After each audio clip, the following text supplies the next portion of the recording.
গেল 2 মাসে দ্বিতীয় দফা নীতি সুদ হার বাড়ালো কেন্দ্রীয় ব্যাংক। মূল্যস্ফীতি নিয়ন্ত্রণে যা কার্যকরী ভূমিকা রাখবে বলে মনে করছেন অর্থনীতিবিদরা। তবে শুধু সুদ হার বাড়িয়ে নয়, এজন্য সমন্বিত উদ্যোগ গ্রহণ জরুরি বলছেন তারা। নজর দিতে হবে বাজার ব্যবস্থাপনা ও সরবরাহে ঘাটতির বিষয়গুলোতেও। আমি তো মশলা বদলে ফেলেছি, এবার আপনিও বদলে ফেলুন। একবার প্রাণ গুঁড়া মশলা ব্যবহার করেই দেখুন। দেশে প্রতিনিয়ত বাড়ছে নিত্যপণ্যের দাম। মূল্যস্ফীতিও বেড়ে দাঁড়িয়েছে সর্বোচ্চ পর্যায়ে। জুলাইয়ে তা 11.66%, যা গত জুন মাসেও ছিল 9.72%। অন্তর্বর্তী সরকার দেশের মূল্যস্ফীতি কমিয়ে ভোগ্যপণ্যের দাম নিয়ন্ত্রণ করার চেষ্টা করছে। তাই রোববার নীতি সুদহার আবার বাড়িয়েছে কেন্দ্রীয় ব্যাংক। সুদহার 8.50% থেকে বৃদ্ধি করে 9% নির্ধারণ করা হয়েছে। এর আগে সর্বশেষ 8 মে নীতি সুদহার বাড়ানো হয়েছিল।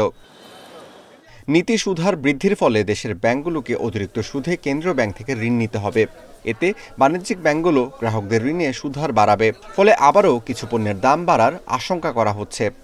আমাদের অনেক কষ্ট, তার নিম্নমুখী মানুষ বাজার করতে অনেক কষ্ট হয়, কষ্ট কোনো সীমা নেই।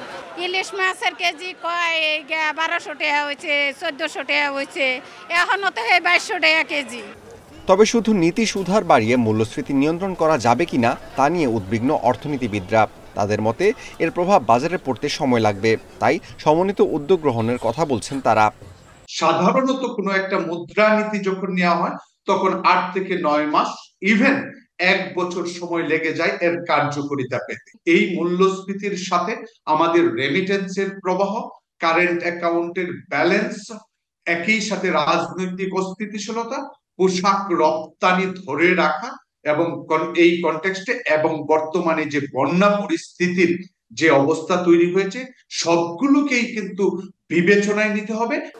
এদিকে গত জুলাই মাসে খাদ্যের মূল্যস্ফীতি বেড়ে দাঁড়ায় 14.10%, যা গত 13 বছর 4 মাসের মধ্যে সর্বোচ্চ।